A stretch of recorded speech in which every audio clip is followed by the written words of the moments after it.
Have you seen the movie Megamind? It's a really good movie.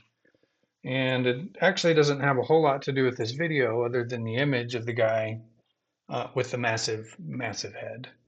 And this video is about utilizing the gift that God has given you of rational thought, of logic and reason. And then I've got a quote here that it's time to put away childish things and think like a rational adult. Now, our brain power, our thinking ability is a gift from God, and we can't exercise faith without it. And if you want to learn more about faith, I've made a video about that. You can find it on my channel, and I invite you to go watch that. Um, and modern religion has all but quashed our need for rational thought. And so, an example of this is in the LDS tradition, we do not think.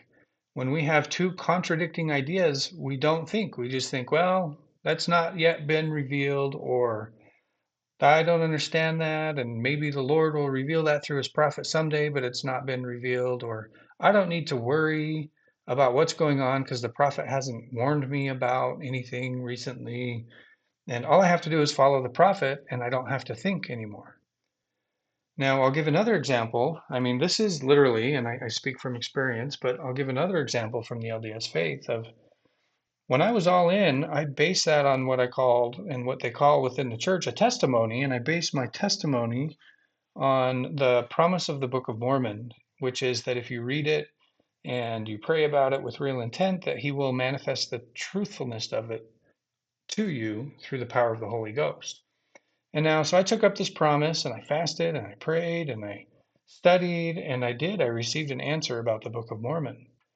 And the church teaches that when you receive this burning of the bosom, this special feeling in your hearts, that that is the Spirit testifying of truth.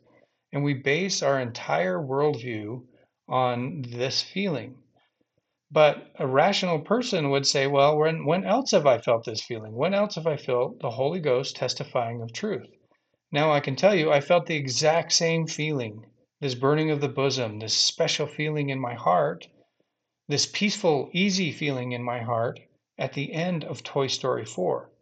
So if I were to apply the same logic that I applied to the Book of Mormon to Toy Story 4, I would have to conclude that Toy Story 4 is true and is of God, or that the Holy Ghost was testifying of it. Now, this is not good. And so I invite you to put away childish things and start thinking like a rational adult.